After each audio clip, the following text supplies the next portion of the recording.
अस्सलाम वालेकुम फ्रेंड्स, कैसे हैं आप लोग। आज हम लोग स्टार्ट करेंगे अपना न्यू टॉपिक, जो चैप्टर अपना चल रहा था acid base and salt, class 10 का चैप्टर। इसमें हम लोग आज अपना नया टॉपिक स्टार्ट करेंगे, that is strength of acid और base and the concept of pH.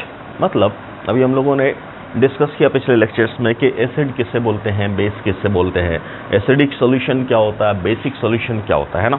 ये सब चीज़ें हम लोगों ने डिस्कस की है पिछले लेक्चर्स में। अलग अलग कॉन्सेप्ट पढ़ा है, अलग अलग थ्योरीज पढ़ी हैं एसिड और बेस के रिलेटेड। आर्हेनियस थ्योरी पढ़ा, ब्रॉन्स्टेड थ्योरी पढ़ा, लुईस की थ्योरी पढ़ी। ये सब चीज़ें हम लोगों ने कवर अप कर लिया। अब एक बात आती है कि मान लीजिए आपके पास दो एसिड दिया गया और पूछा गया कि इन दोनों एसिड में से स्ट्रॉन्ग कौन सा है और वीक कौन सा है। क्लियर है। तो इस बात को हम लोग डिस्कस करेंगे। आज का टॉपिक अपना यही है कि कैसे बोलेंगे कि ये एसिडिक सॉल्यूशन स्ट्रॉन्ग है, ये वाला एसिडिक जो है ये वाला एसिड जो वीक है, ये हम लोग कैसे डिस्कस करेंगे। ओके, तो सिंपल इससे रिलेटेड अगर आप शुरू करना चाह रहे हो कि साहब एसिड कैसे समझाएं कि कोई भी एसिड स्ट्रॉन्ग है या वीक है, क्या मतलब है इसका। तो सिंपल इसके लिए एक बात है कि हम लोग क्या कहते थे, चाहे आर्हेनियस बोलिए चाहे ब्रॉन्स्टेड बोलिए, किसी भी कॉन्सेप्ट के अकॉर्डिंग हम लोग क्या बोलते थे। जनरल एसिड लिया हम लोगों ने HX, ये बोलते थे कि जब इसको पानी में डालेंगे, कहाँ डालेंगे, पानी में डालेंगे, तो ये क्या बना देगा, H+ और X-, ऐसा है ना। इतना जानते हम लोग।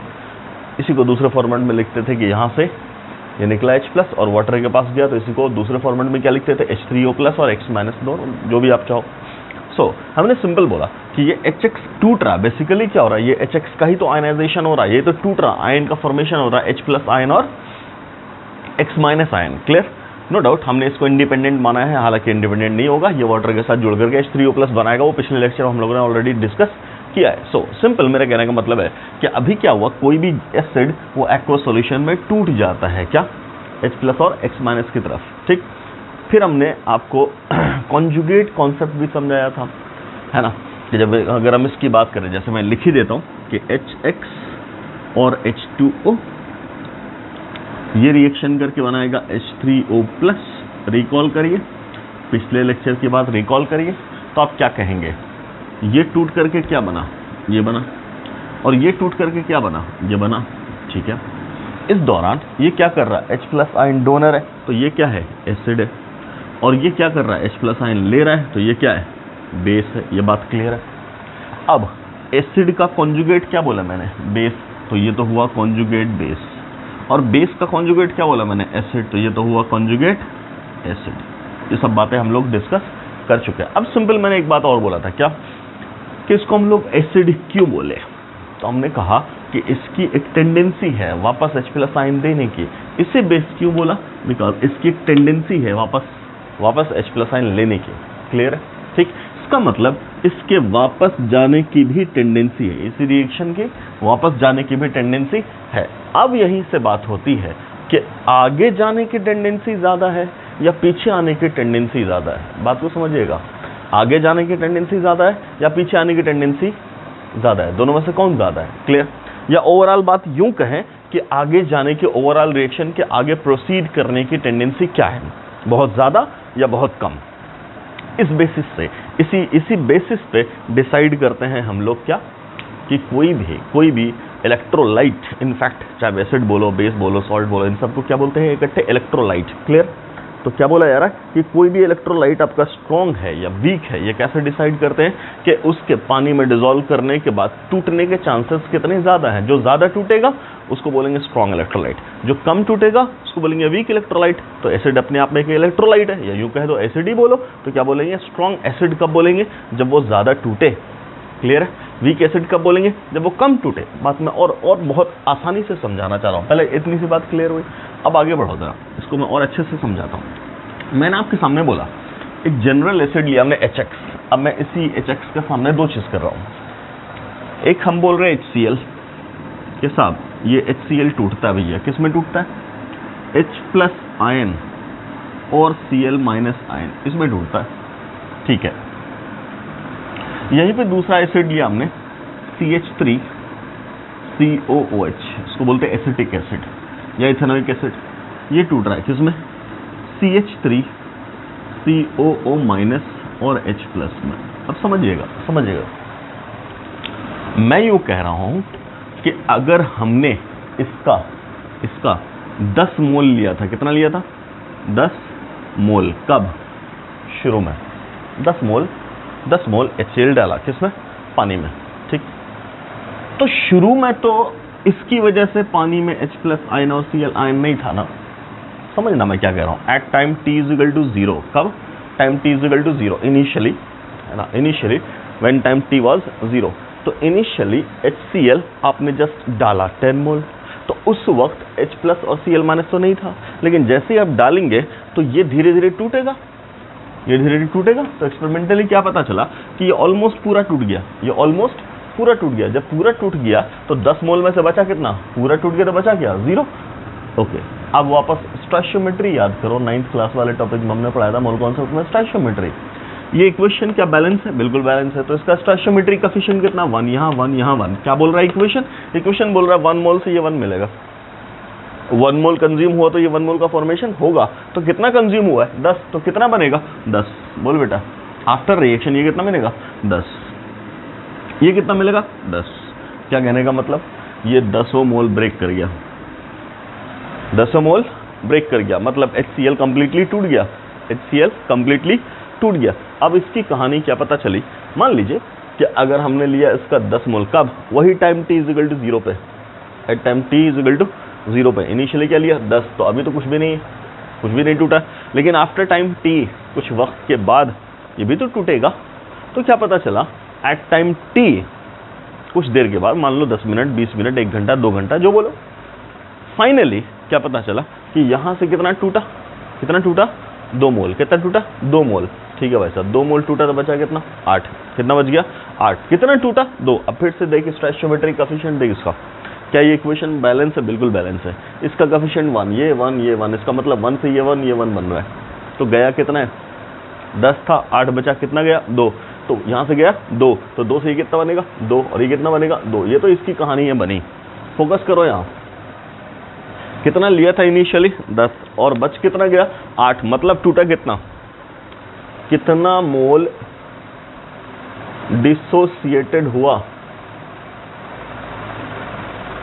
2 मोल।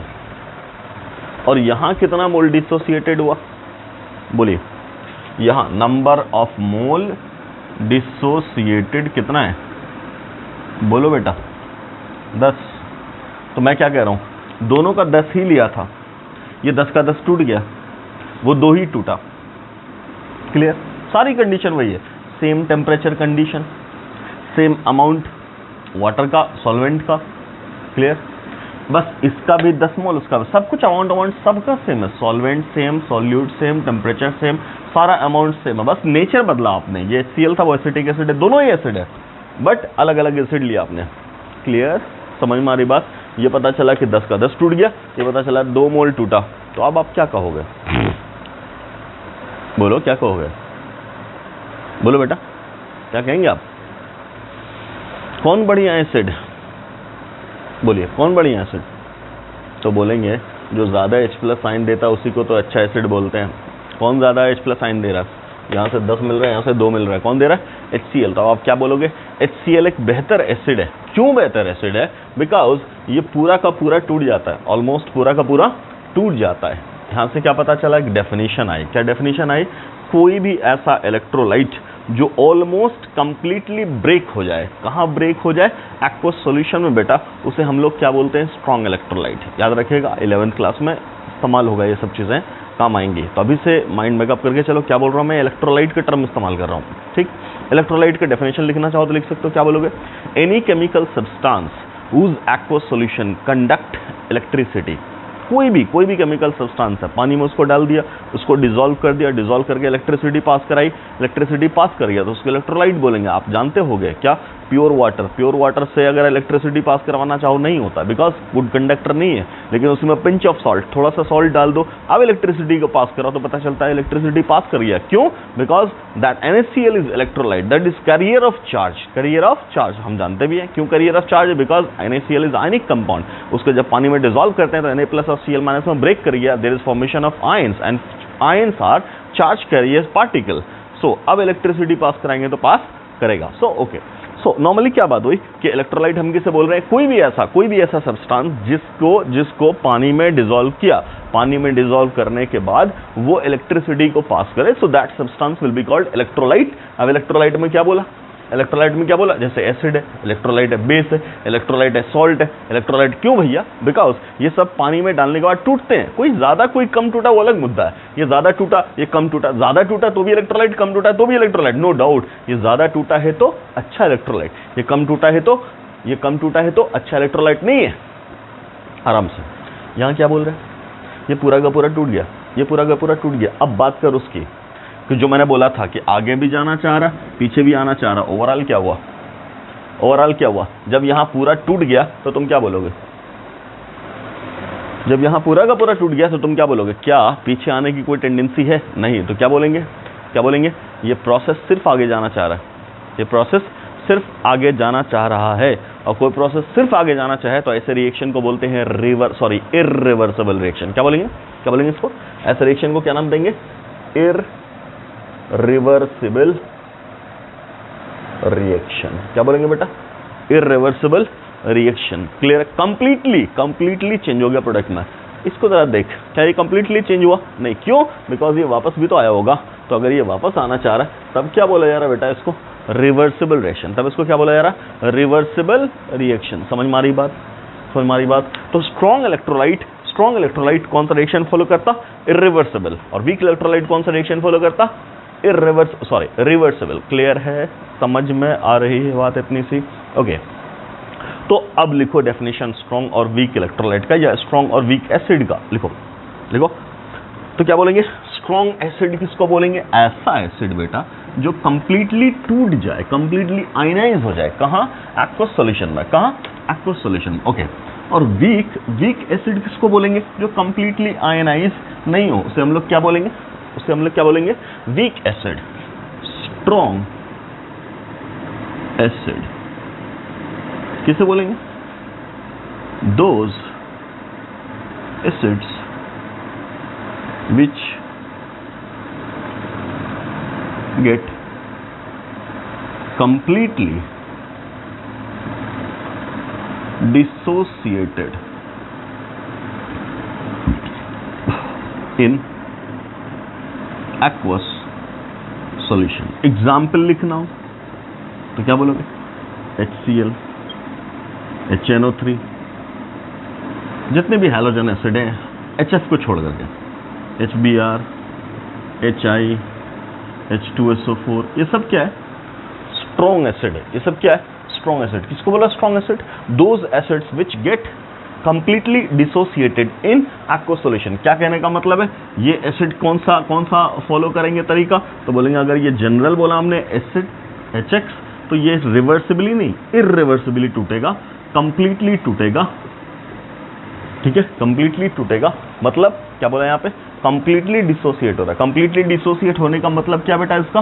100% डिसोसिएटेड। क्या मान के चलते हैं? 100% डिसोसिएटेड। क्लियर? ओके, ठीक है सर। यही बोला कि भाई साहब अब वीक एसिड किसे बोलोगे? वीक एसिड किसे बोलेंगे? क्या बोला जा रहा है? Those acids which get feebly or weakly dissociated। Clear है? जो feebly dissociate हो, weakly dissociate हो, incompletely, और you can also say incompletely dissociated, उसे हम लोग क्या बोलेंगे? Weak acid. जितने भी ऑर्गेनिक एसिड है, मान लो HCOOH formic acid, CH3COOH acetic acid, C6H5COOH benzoic acid. इसके अलावा H3PO2 H3PO3 एक्सेट्रा। ऐसे बहुत सारे एसिड है जो वीक है। इतनी बात समझ में आ रही? इन सबको क्या बोलेंगे हम लोग? Weak acid. किसको बोल रहे हैं वीक एसिड? जो क्या फॉलो करेगा बेटा, क्या फॉलो करेगा? जैसे यहाँ आपने क्या बोला, यहाँ बॉक्स बना के क्या लिखा आपने? 100%। यहाँ क्या बोलेंगे? ये दूसरी कैटेगरी है एसिड की जो कंप्लीटली डिसोसिएट नहीं होगा। जहाँ ऐसा दिखा हो तो क्या मतलब उसका? कंप्लीटली डिसोसिएट नहीं होगा। तो ठीक है, वो टूटा तो है लेकिन कंप्लीटली टूटा नहीं है। इतनी बात समझिएगा। क्लियर? ऐसे एसिड जो कंप्लीटली नहीं टूटते, 5% टूटेगा, 10%। यहाँ क्या बोला आपने? यहाँ आपने क्या बोला? 100% डिसोसिएटेड। क्या बोला है? 100%। यहाँ क्या बोलेंगे? Less than 100% dissociated. क्या बोलेंगे? Less than. अब लेस देन का मतलब 90% नहीं होता है, 80% नहीं होता तो है, बट यहाँ पे वीक में लेस देन का मतलब 90% नहीं। मतलब फिर क्या सर लेस देन? तो लेस देन का मतलब यहाँ सर आपको क्या मिलेगा? 5% मिलेगा, 10% मिलेगा, अप टू 20% मिलेगा, मैक्सिमम इतना होता है। मतलब समझ रहे हो ना? फीवली का मतलब क्या? बहुत कम। तो क्या बोला जा रहा है? ऐसे जो 5%, 10%, 15% ऐसा टूटे, उसको क्या बोला जा रहा है? उसको क्या बोला जा रहा है? उसको बोलते हैं हम लोग वीक एसिड। इतनी बात क्लियर है? तो किसे बोलेंगे स्ट्रॉन्ग एसिड? ऐसा एसिड जो एक्वस सॉल्यूशन में कंप्लीटली ब्रेक कर जाए उसे हम लोग बोलेंगे स्ट्रॉन्ग एसिड। ऐसा एसिड जो कंप्लीटली ब्रेक ना हो उसे हम लोग बोलेंगे वीक एसिड। ठीक, मान लो यहीं पे हमने एसिड की जगह बेस लिखा। क्या लिखा? एसिड की जगह बेस लिखा। सब कुछ वही है ना? अब मैं क्या बोल रहा हूं? Strong and weak bases. अब एसिड की बात हो गई, बेस तो हमने क्या बदला है? टर्म एसिड और बेस ही तो बदला है। बेस भी किसको बोलते हैं? जो एक्वस सॉल्यूशन में क्या देता? आयन देता। अब कौन सा आयन दे रहा? वो OH माइनस दे रहा है। कौन सा दे रहा है? Hydroxide ion. तो कैसे देगा हाइड्रोक्साइड आयन? टूट के ही तो देगा। तो इसका कहने का मतलब क्या है? क्या कहने का मतलब है कि अब स्ट्रॉन्ग हो चाहे वीक हो, अब आप क्या बोलोगे? ऐसा जो ज्यादा दिया वो स्ट्रॉन्ग है, जो कम दिया वो वीक है। तो अब क्या देगा? Those basis. अब आप क्या लिखोगे? आप क्या लिखोगे? Those basis which get completely dissociated in aqueous solution। मतलब यहां भी 100% वैलिड है, नो डाउट। अब यहां एसिड का एग्जाम्पल था, अब आप बेस का एग्जाम्पल लो। अब क्या लो? बेस का एग्जाम्पल लो। मान लो हमने ये लिखा, अभी तक ऐसा लिख रहे थे, अब यही लिख दिया मैंने, XOH लिख दिया, क्या फर्क पड़ता है? तो यहां क्या हो जाएगा? X प्लस लिख दिया, और यहां क्या चेंज होकर के हो जाएगा बेटा? OH माइनस हो गया। देख लो ठीक से। जनरल क्या बोला मैंने? बेस है, तो XOH लिखा, X प्लस OH माइनस, मतलब मैंने ब्रेक कर दिया इसको। अब सिंगल एरो है, इसका मतलब क्या है? 100% टूट रहा है, इरिवर्सिबली टूट रहा है। क्लियर है? ठीक। What about examples? तो क्या बोलेंगे? जितने अल्कली मेटल हाइड्रोक्साइड है, NaOH, potassium hydroxide, rubidium hydroxide, caesium hydroxide. Clear? उसके अलावा calcium hydroxide, barium hydroxide, strontium hydroxide etcetera. तो इन सारे बेसिस को क्या बोलेंगे हम लोग? इन सारे बेसिस को हम लोग क्या बोलेंगे बेटा? ये सारे बेसिस कैसे हैं? Weak bases. देख लो, समझो। अभी क्या था? एसिड, अब क्या हो गया? बेस। ठीक, क्लियर? किसको बोलेंगे स्ट्रॉन्ग बेस? ऐसा बेस जो एक्वस सॉल्यूशन में कंप्लीटली ब्रेक कर गया। काम क्या है? ब्रेक होना ही है, नो डाउट। एसिड ब्रेक होकर क्या दे रहा था? H plus. तो बेस ब्रेक होकर के क्या देगा? OH minus. तो ऐसे बेसिस जो कंप्लीटली ब्रेक कर गए तो क्या बोलेंगे उसको? Strong base. और ऐसा बेस जो कंप्लीटली ब्रेक नहीं होगा उसको क्या बोलेंगे? Weak base. तो अगला क्या लिखोगे आप? वीक एसिड की जगह क्या लिख दोगे? चेंज करके बेस लिखोगे। सो हमने यहां बदल दिया। क्या बोल रहे हैं? Weak bases. क्या बोल रहे हैं? दोज एसिड की जगह चेंज करके क्या लिखो? bases which get feebly, weakly, incompletely dissociated। Clear? अब यहां क्या लिखोगे? यहां भी चेंज करके आप क्या लिखोगे? मान लो यहां लिखा आपने X, यहां क्या लिखो? YOH, और अब ये रिवर्सिबली टूटेगा तो देगा क्या? Y as a cation and OH minus as anion. ये जनरल रिएक्शन हुआ। क्लियर? अब एग्जाम्पल लिख लो बेटा। तो एग्जाम्पल में क्या लिखोगे? मान लो आपके पास पहला क्या? अमोनियम हाइड्रोक्साइड, याद रखिएगा। ठीक।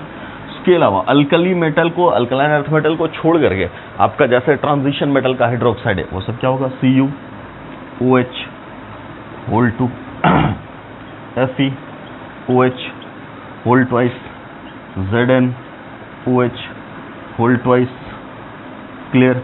उसी तरीके से magnesium OH whole twice, aluminium hydroxide, ये सब। Clear etcetera. तो ये सारे बेसिस क्या कहलाएंगे, ये सारे बेसिस क्या कहलाएंगे, वीक बेसिस। क्यों बोला वीक बेस, बिकॉज हमने एक्सपेरिमेंट किया क्या कि इन बेसिस को पानी में डिसॉल्व किया, पानी में डिसॉल्व किया तो हमें पता चला कि ये साहब कंप्लीटली डिसॉल्व नहीं हुए, और चूंकि कंप्लीटली डिसॉल्व नहीं हुए तो हमने इसको नाम दिया, क्या नाम दिया, वीक बेसिस। तो वीक बेसिस किसे बोलते हैं, ऐसे बेसिस जो वाटर में इनकम्प्लीटली, एक्वस सॉल्यूशन में इनकम्प्लीटली डिसॉल्व हो, कंप्लीटली डिसॉल्व ना हो पाए, ऐसे बेसिस को हम लोग क्या बोलते हैं बेटा, वीक बेसिस। तो सिंपली ये था कॉन्सेप्ट किसका, स्ट्रॉन्ग और वीक का। और स्ट्रॉन्ग और वीक का सिंपल कॉन्सेप्ट क्या है, टूटने पे जितना ज्यादा टूटेगा उतना ज्यादा स्ट्रॉन्ग, जितना कम टूटेगा उतना वीक। क्लियर है, इतनी बात समझ में आ रही। सिंपल क्या है, टूटा, कितना टूटा उतना स्ट्रेंथ। अंडरस्टैंड। ओके, अब वापस अब तो जो ज़्यादा याद रखेगा इसमें से ये सब बातें याद रखेगा जो मैंने लिखा था, स्ट्रॉन्ग कौन सा है, वीक कौन सा, उसका चार्ट बनाइएगा और याद करिएगा उसको कि स्ट्रॉन्ग का मैंने क्या बोला, वीक का मैंने क्या बोला, जो टूट रहा है। ठीक, ओके। चलिए अब हम बात कर रहे हैं कि ये स्ट्रॉन्ग और वीक से आगे हम कैसे कनेक्ट करेंगे। ये तो आपने एक्सपेरिमेंटली किया, ठीक।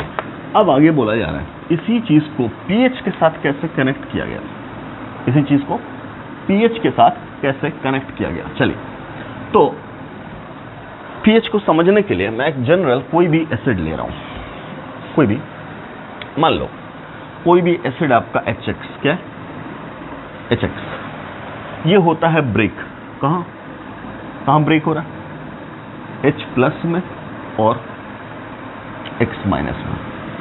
ठीक, एक्वस सॉल्यूशन, ठीक, एक्वस सॉल्यूशन H+ में और X- में टूट गया। ठीक, तो आप क्या बोल रहे हो, जितना ज्यादा टूटेगा उतना बढ़िया एसिड। अब आराम से समझना, मैंने क्या बोला कि ये जितना ज्यादा टूटेगा उतना ज्यादा ही तो H+ आयन मिलेगा आपको, जितना ज्यादा टूटेगा उतना ज्यादा ही तो H+ आयन मिलेगा आपको। ओके, अब मैं क्या बोल रहा हूं, मैं बोल रहा हूं स्ट्रेंथ ऑफ एसिड। कोई एसिड कितना स्ट्रॉन्ग है कैसे पता लगाएंगे, कितना ज्यादा वो एसिड टूटा, जितना ज्यादा एसिड टूटेगा उतना ज्यादा H+ आयन मिलेगा। क्लियर है, मतलब strength of any acid will be directly proportional to magnitude of क्या, डिसोसिएशन। क्या इतनी बात समझ में आई। जितना ज्यादा जैसे आपसे बोला एक एसिड है वो 5% टूटता है, दूसरा एसिड है 10% टूटता है, किसका मैग्नीट्यूड ऑफ डिसोसिएशन ज्यादा है, दूसरे वाले का, 10% वाले का। तो मैग्नीट्यूड का मतलब क्या, कितना एक्सटेंट, कितना ज्यादा वो टूटता है। क्लियर, जितना ज्यादा टूटेगा उतना ज्यादा H+ आएंगे। मैं एक एग्जांपल दे रहा हूं, मान लो ये HX था, ये था Y। क्लियर, इसको मैंने लिखा H+Y-। मैंने बोला ये टूटता है 10% और ये टूटता है 50%, ऐसा बोला मैंने। ठीक, तो परसेंट में समझने का मतलब क्या, 100। तो हम क्यों 1 2 3 4 100 ही ले ले रहे हैं सीधा, मैं कुछ भी ले सकता हूँ बट मैं 100 ले लिया सीधा। चल, मैंने इनिशियली क्या लिया 100, तो इनिशियली ये सब क्या थे, अभी कुछ डाला थोड़ी है। क्लियर, 100। अब जब डाल दिया तो मैं क्या बोल रहा हूँ, ये कितना परसेंट बोला, 10% टूटेगा। ध्यान से सुन, 10% टूटेगा। तो 100 में कितना टूटेगा, 10, तो बचेगा कितना, 90। कितना बच गया, 90। कितना गया, 10। कितना गया है, 10। ओके, स्टोइचियोमेट्रिक कोएफिशिएंट 1 से 1, तो 10 से कितना, 10। देखो ध्यान दो, समझ में आ रही बात समझ में आ रही है। क्या बोला मैंने, ऐसे टूटा। ठीक, इसकी बात कर, इसको भी लिया 100, ये कितना टूट रहा है, 50। 50 गया तो बचा कितना, 50। ठीक, गया कितना है, 50। 1 से कितना, 1, तो 50 से कितना, 50। ये भी कितना, 50। हमें इससे मतलब नहीं है, हमें इससे मतलब है। अभी क्या बोल रहा हूं मैं, ये भी क्या दे रहा है, H प्लस आयन, ये भी एसिड क्या दे रहा है, H प्लस आयन, एसिड है तो H प्लस आयन देगा। ठीक है बेटा, क्या दोनों का अमाउंट हमने सेम लिया था, बिल्कुल सेम लिया था, दोनों का अमाउंट क्या लिया था, सेम, ये भी लिया कितना 100 मोल, ये भी लिया कितना 100 मोल। ठीक है सर, ये टूट के कितना दिया 10 मोल, और ये टूट के कितना दिया 50 मोल, ये 50 क्यों दिया यहीं पे H प्लस आयन का अमाउंट 50 मोल क्यों है, यहाँ 10 क्यों है, बिकॉज इसका एक्सटेंट ऑफ डिसोसिएशन, इसका degree of dissociation, magnitude of dissociation ज्यादा है किसके मुकाबले में, एक्स के मुकाबले में, एच वाई का डिग्री ऑफ डिसोसिएशन ज्यादा, ये ज्यादा टूटना चाह रहा है। क्लियर, इसलिए ज्यादा H प्लस आयन दे रहा है क्या कहने का मतलब, ये जो H प्लस आयन का अमाउंट है that is directly proportional to nature और डिग्री और एक्सटेंट और परसेंटेज ऑफ डिसोसिएशन। इसका मतलब कि this strength of acid is directly related to what, बोलो, amount of H plus ion, कहां, इन एक्वस सॉल्यूशन। इसी को समझिएगा, इसी अमाउंट को क्या बोल रहे हैं, कॉन्सेंट्रेशन, और कॉन्सेंट्रेशन को ऐसा ये इस ब्रैकेट से डिनोट करते हैं। क्लियर है, इसका मतलब है क्या, concentration of H plus ion, concentration of H plus ion, concentration मतलब मोलैरिटी, परसेंटेज, जो भी बोलो। ठीक, तो यहाँ परसेंटेज, यहाँ कॉन्सेंट्रेशन का मतलब हम लोग क्या लेते हैं, मोलैरिटी। क्या मतलब होता है मोलैरिटी, किसको कैसे डिफाइन करते हैं, मोलैरिटी क्या बोलते हैं, किसी भी एक्वस सॉल्यूशन के 1 लीटर में, 1 लीटर एक्वस सॉल्यूशन में आपका कितना मोल, 1 लीटर एक्वस सॉल्यूशन में आपका कितना मोल सॉल्यूट प्रेजेंट है, उसे हम लोग क्या बोलते हैं, मोलैरिटी।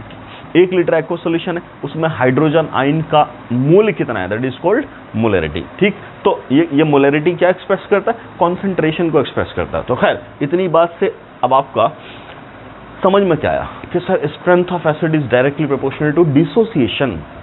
को आपसे बोले, मतलब आपको सवाल 2 टर्म में दे सकता है कि साहब एक एसिड है A, क्या, एक एसिड है आपका A और दूसरा एसिड क्या आपका B। एक एसिड आपका क्या है A, ये भी मैं बोल रहा हूँ, एक एसिड है A, दूसरा एसिड है B।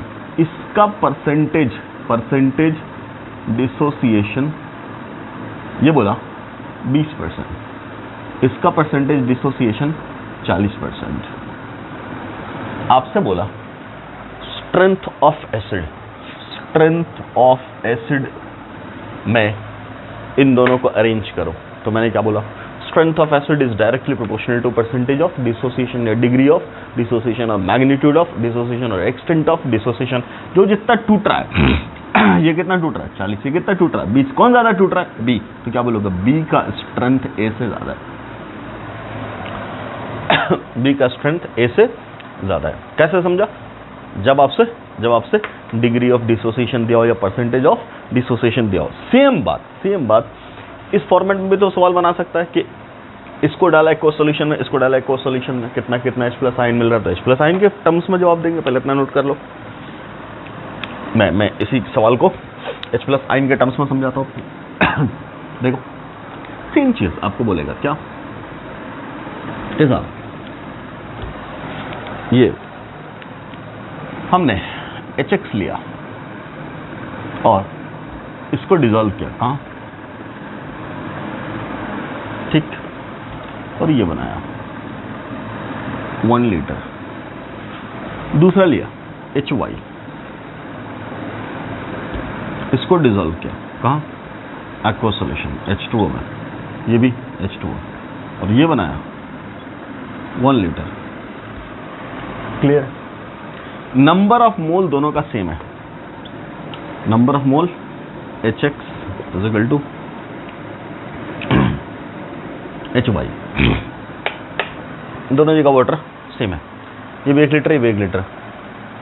क्लियर, मान लो यहां पे इस सॉल्यूशन में concentration of H plus ion और यहां concentration of H plus ion, समझ हमारी बात।